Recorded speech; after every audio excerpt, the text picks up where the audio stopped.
The distinguished presiding bishop herself has deigned to join us. What a charming surprise. Don't overlook the main attraction, dear. I even wore my finest battle attire. I might have known you'd conspire with our enemy and lead some foolhardy crusade against me. Loyalty has eluded you for years, after all. Sentinels, if you would. Forming an alliance was necessary to combat the irrationality of your foolish endeavor. Those who fail to show reason do not deserve to lead this colony. Now, stand down. I will not. I am saving this colony from itself, and ridding it entirely of traitors and trespassers like you.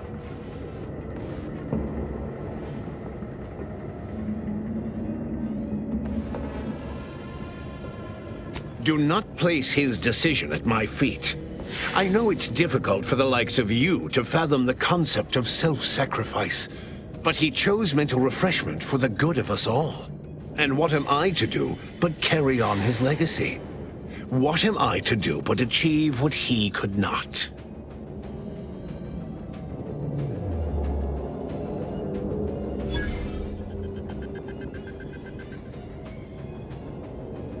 I don't doubt that, Commander. Yes, I know well who you are.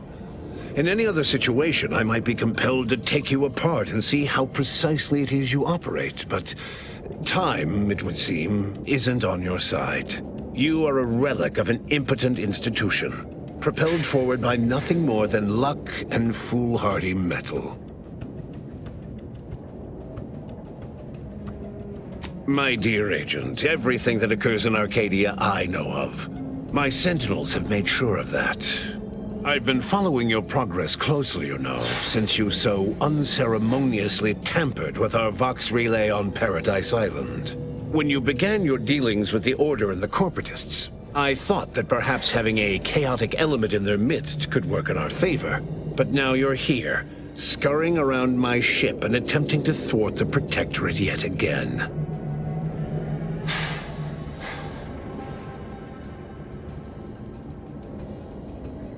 No, I don't think I will. Tell me, did you manage to stop us from bringing your peace talks to a swift end? As I recall, Greater Tranquility was reduced to little more than mangled ruins in a single moment. Greater Tranquility Station was a test? It was a modest success. I had hoped it'd hobble Auntie's choice in the Order once and for all, but it has proven to be a valuable lesson in patience. I was able to buy the time to enact the very plan before you. Though, judging from that vacant expression on your face, it would appear you've no idea what I intend.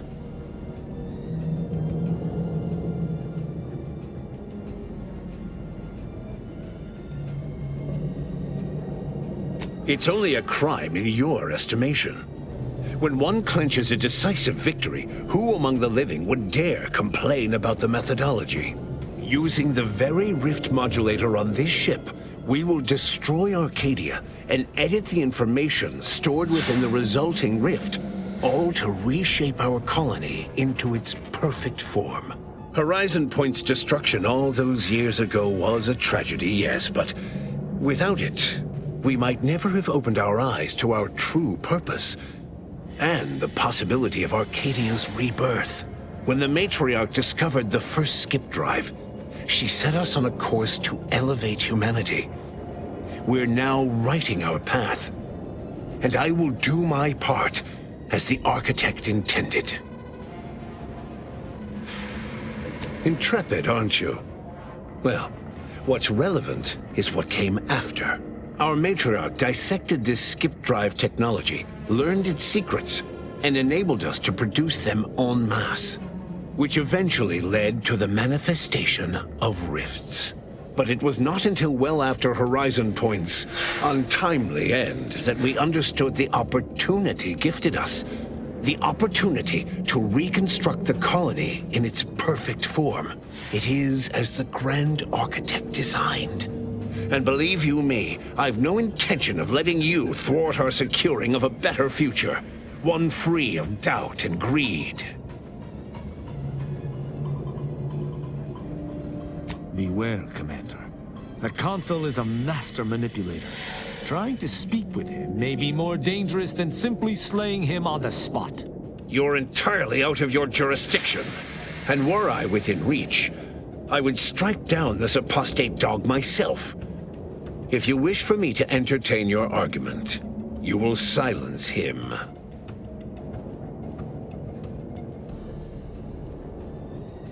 If you've a plan, I trust you to see it through. But I shall keep a hand on my hammer throughout. It's your time that's running out, not mine. So go on, tell me all the ways I'm wrong. Better yet, tell the whole room how His Eminence, the Sovereign, was wrong. This was originally his plan, after all. I am merely a partner seeing it carried out. Do not presume to tell me what is or isn't the truth. I was advisor to the original Sovereign. I know the mind of a true leader. This is the path Henry should have taken. Yes, of course we argued over methodology. Henry was always too stubborn, too focused on the past to understand the opportunity before him. I regret that he had to make such a difficult choice. That one of the matriarch's heirs is not guiding us. But he needed to look beyond himself, like I am doing now.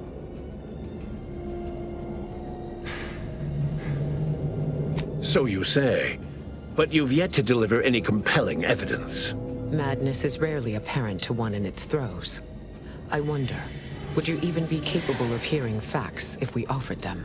I am the chosen shepherd of Arcadia and will not be spoken to like this. I am only doing what I must to restore this colony to what our matriarch envisioned. Free of war, strife, heresy. You must know that you have little chance of swaying me. I will not be distracted from taking what is owed to us.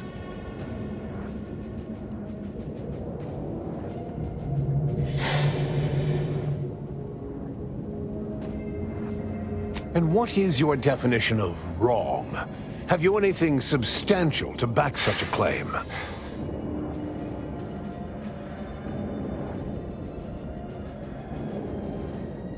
I see. Well, the man was always a cynic. I find that attitude can skew results even more than a thumb on the scale might. One data point means little. The Protectorate was clearly meant to harness this power. Nothing you claim can disprove everything that points to this reality. I will not be lectured by an outsider. It's just like the Earth Directorate, or any other interloper, to claim to better know the customs of those they invade. Certainly if you had your way, you would claim Arcadia as yours, and rewrite history to suit your own aims.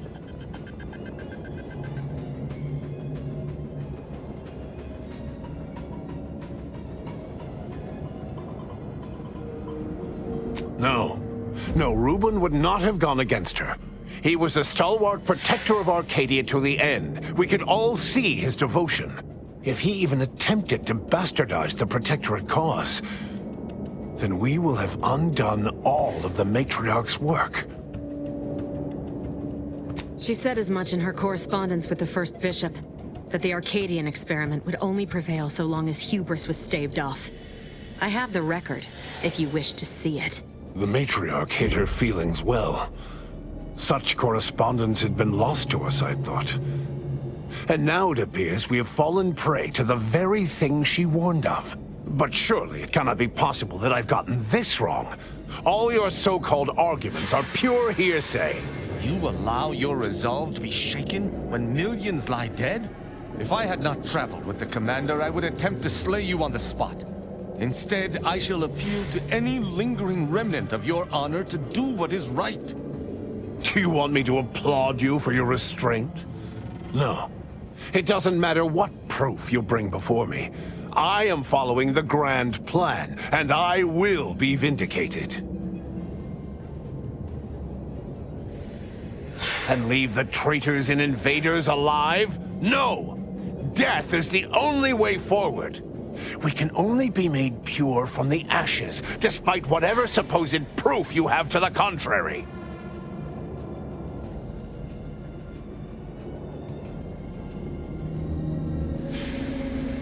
We're contemporaries, Emery. We remember before the Order and Protectorate split. We were raised to believe in the Grand Plan, to respect the Order's predictions. So you must be aware how utterly our math says what you're doing here is wrong. How completely your actions are against the Grand Plan. And, well, speaking as a scientist, the only conceivable explanation I can ascertain is that you're the most arrogant, hull-headed sprat fucker who ever lived. You dare utter such words in my presence? I never... What does it matter if my math is wrong? I am doing what I must to save us all. The Grand Plan will vindicate me.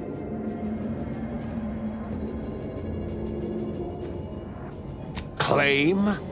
If you cannot see the truth of my devotion written plain, then now I see why you are against me so. But you are wrong about the risk. We are losing this war. It is inevitable. The victors will brutally subdue us until we become corrupted. Until we forget our principles, our history, the very core of who we are. It is better that we perish together as proud Protectorate, proud Arcadians. Preserving our purity is a mercy. More than that, is it not love? Even through extreme hardship and the tyranny of corporatists? Even if every aspect of the framework we've established is torn down around them? No. No.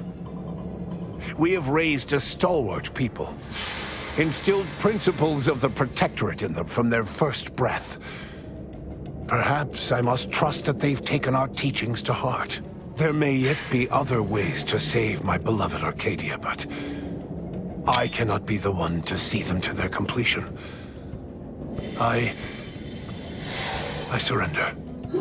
What? Oh, by the Matriarch. It seems we have a problem. The rift has... well, it has nearly destabilized completely, and the modulator cannot close it in its current state from a safe distance. Destruction of Arcadia is imminent. Architect, help us. There is. Though, given your tenacity in preventing bloodshed, I don't believe you'll appreciate it. A chance yet remains. We must bring the modulator as close to the rift as possible. However, when the rift folds in on itself, this ship and its operator will not survive. Are you sure there isn't just an off button? Maybe something you can unplug? I'm not surprised your arrogance put us in this position. Even less surprised that you're now looking around, asking who will suffer to get us out of it. Let me be clear. I am not placing this burden upon your shoulders. This was my doing. And so it is my responsibility to set things right. I will give you time to vacate the ship. When you are clear, I will fly it into the rift myself. You are right. Arcadia will find its way without me. Think what you wish of me, but this is my responsibility. And that is something I will never shirk from. I will accompany him, and ensure all goes as planned. It's only right that I complete the very mission I came here for. Thank you, Commander. Perhaps in this, I might achieve vindication. Then it is settled. We will see this work done.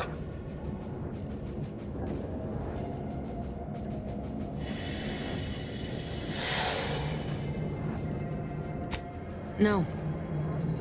And there are easier ways to seek forgiveness, Commander. What I do today, I do for the good of all. In a dozen lifetimes, I would not have expected either of you to redeem yourselves. Go with pride. At the end, you have made the proper decision. Let's get on with it then.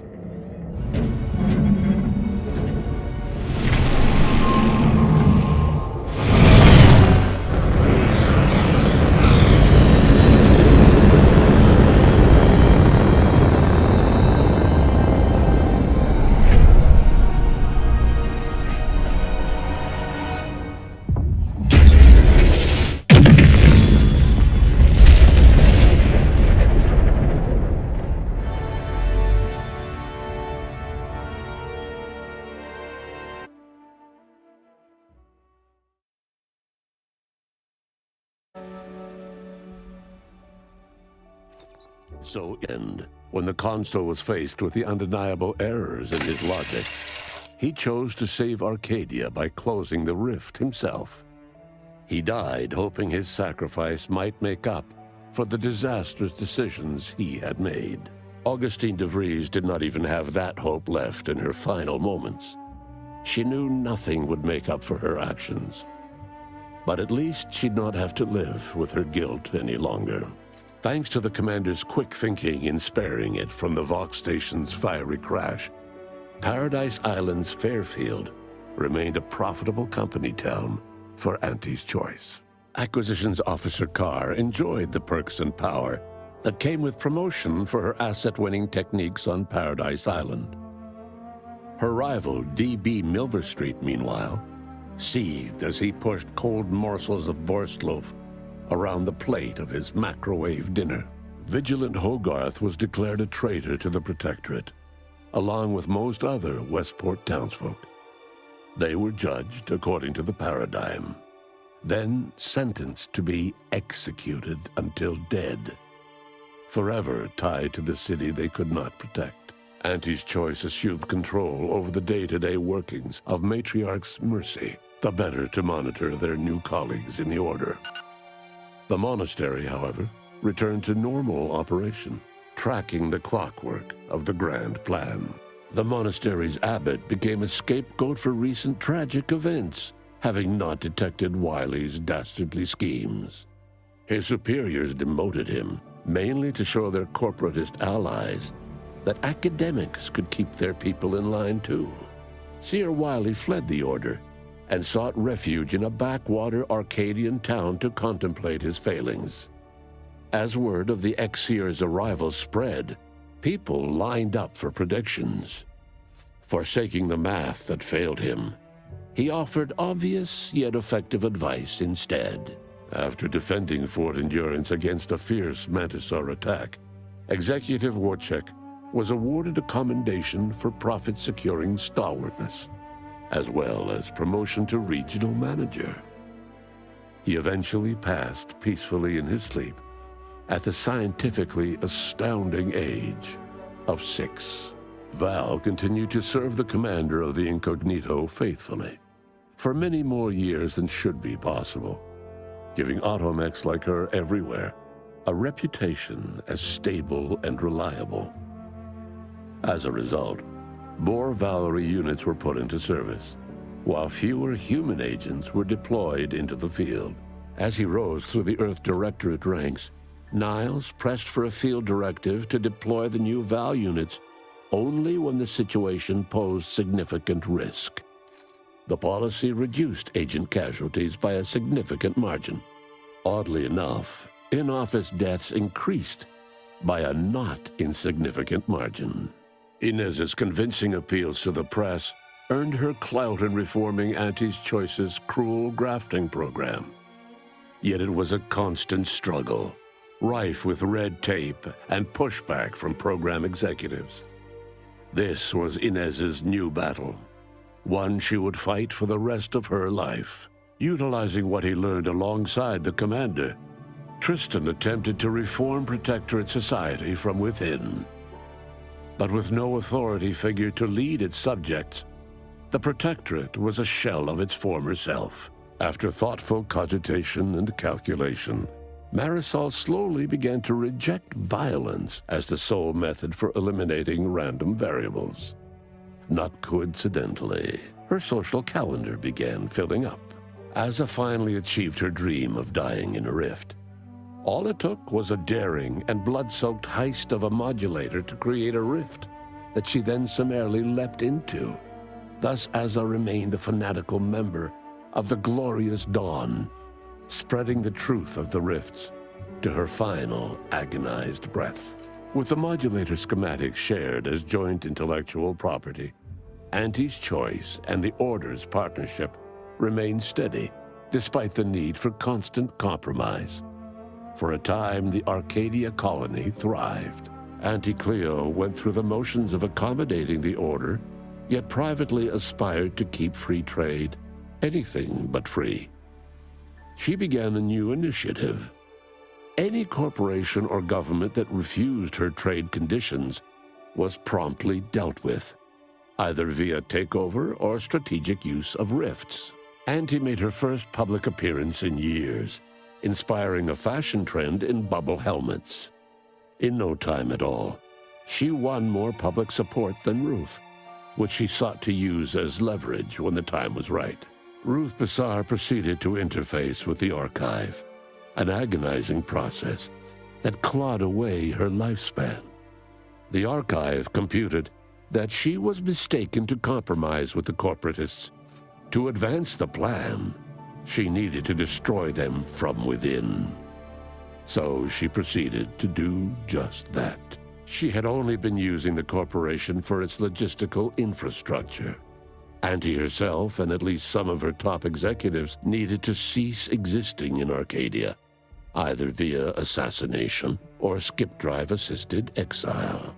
Bassar stripped the power from the corporatists in subtle ways, until it was too late for them to stop her. Yet it remained unclear how long the Order could sustain its dominance once Ruth Bassar passed on to become one with the equation. Adrift without firm leadership, Protectorate subjects struggled with post-war life.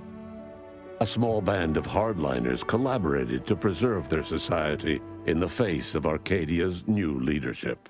When Sovereign Varric was discovered in mental refreshment, the Order and Auntie's Choice bickered over what to do with him. They ultimately decided to announce his death, while letting him live the rest of his addled days behind closed doors aboard the undisputed claim. Until one day, Amos stumbled upon the Sovereign's private quarters and freed him, rocking the colony with a brief scandal. Despite the recent tumultuous events in Arcadia, it was business as usual for Free Market Station. Sub Rosa continued to supply the colony in the wake of the commander's actions. Unable to die in their sacred rift after it was closed, the Glorious Dawn heeded a new calling, seeking the modulators needed to create new rifts, so that they could die in those instead. The release of the skip drive schematics to the public domain resulted in new and exciting opportunities for independent manufacturers. However, unchecked use of the drives would ultimately lead to an even greater proliferation of rifts, once again imperiling the galaxy. Fortunately, the Order stepped in. Leveraging their partnership with Auntie's Choice, the Order sold rift modulators to all skip drive manufacturers for a modest price, thus preventing another outbreak of rifts, while Auntie's Choice made a tidy profit. The rifts across Arcadia and beyond were soon closed. Trade quickly resumed, with Auntie's Choice handling logistics. Yet, more than just goods and resources traveled the re-established trade routes. The Order's version of scientism spread as well. Many colonies stabilized, many thrived, and some even rose to an Arcadian level of prosperity. But there are still some that have never been heard from.